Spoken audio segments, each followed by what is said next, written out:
Assalamualaikum warahmatullahi wabarakatuh.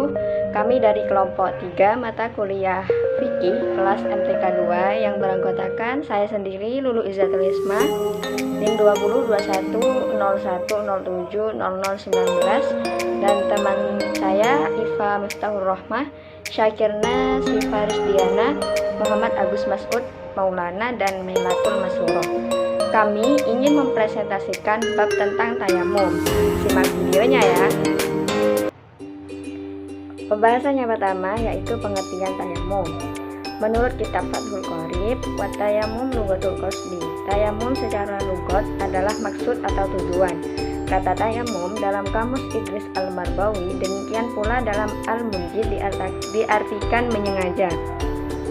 Sedang menurut syara ialah menyengaja tanah untuk menghapus wajah dan kedua tangan dengan maksud dapat melakukan sholat dan lain-lain.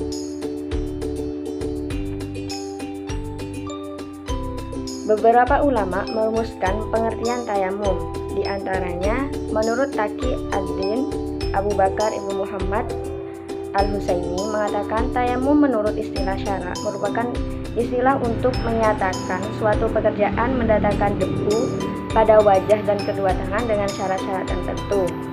Yang kedua, Sayyid Al-Imam Muhammad Ibnu Ismail As-Sanani bahwa tayamum adalah sengaja memakai tanah debu untuk mengusap wajah dan kedua tangan dengan niat pembolehan sholat dan semacamnya. Yang ketiga, Abdurrahman Al-Jaziri bahwa tayamum adalah mengusap wajah dan kedua tangan dengan debu yang suci mensucikan sesuai aturan tertentu. Yang keempat, menurut madhab Maliki dan madhab Syafi'i dalam memberikan pengertian tayamum, mereka menambahkan kata dengan niat, karena menurut mereka niat itu termasuk rukun tayamum. Dari beberapa rumusan di atas dapat diambil kesimpulan bahwa intinya sama. Tayamum adalah suatu perbuatan dengan menggunakan tanah untuk menyapukan kedua tangan dan wajah dengan niat agar dapat mengerjakan sholat dan ibadah lainnya.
Pastikan tidak ada air atau ada air namun berhalangan untuk menggunakan air, maka diperbolehkan untuk bertayamum. Yang keempat yaitu terhalang memakai air. Yang keempat ini berbeda dengan yang pertama, yaitu adanya udzur atau halangan. Yang keempat ini faktornya dari luar. Misal setelah mencari air, seseorang tersebut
menyelesaikan sholat. Yang kelima yaitu harus dengan debu yang suci.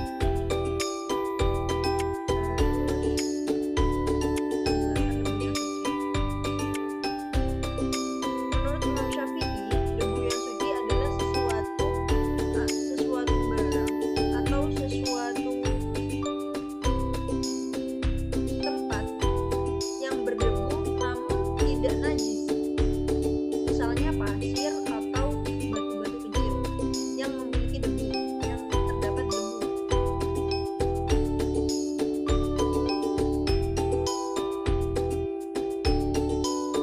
Imam Syafi'i juga menyarankan agar debu yang digunakan bukanlah debu yang sudah digunakan untuk bertayamum.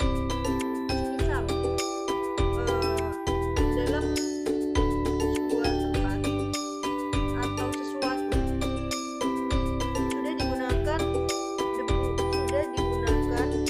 debunya sudah digunakan untuk mengusap wajah.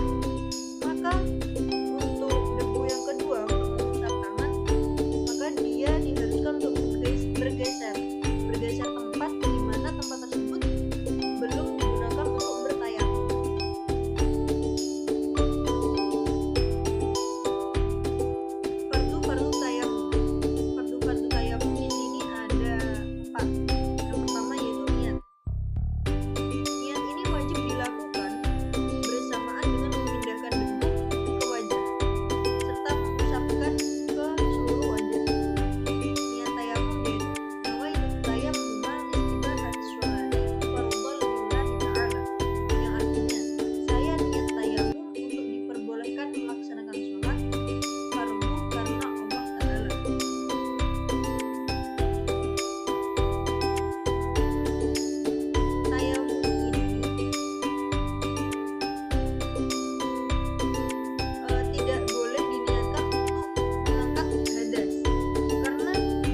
Oke, pembahasan yang terakhir yaitu hikmah-hikmah tayamum. Banyak hikmah yang dapat dipetik dari adanya pensyariatan tayamum ini. Maka secara singkat akan dijelaskan bahwa yang pertama, untuk menunjukkan sifat Rahman dan Rahim Allah Subhanahu wa taala, bahwa syariat Islam itu tidak mempersulit umatnya. Manusia diperintahkan melaksanakan ajarannya sesuai dengan kesanggupan masing-masing. Bila tidak ada air atau dalam keadaan sakit yang tidak boleh menggunakan air, maka Allah memberikan kemurahan atau rukhsah dengan memperbolehkan menggunakan debu sebagai pengganti air.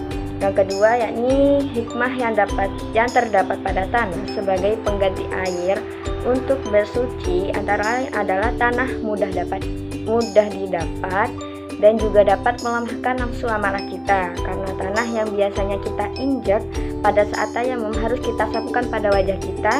Ini berarti menuntut keikhlasan dan kesabaran kita. Yang ketiga, menyadarkan asal manusia diciptakan dari tanah. Ini berarti menuntut manusia agar bersifat merendahkan diri dan tidak berlaku sombong.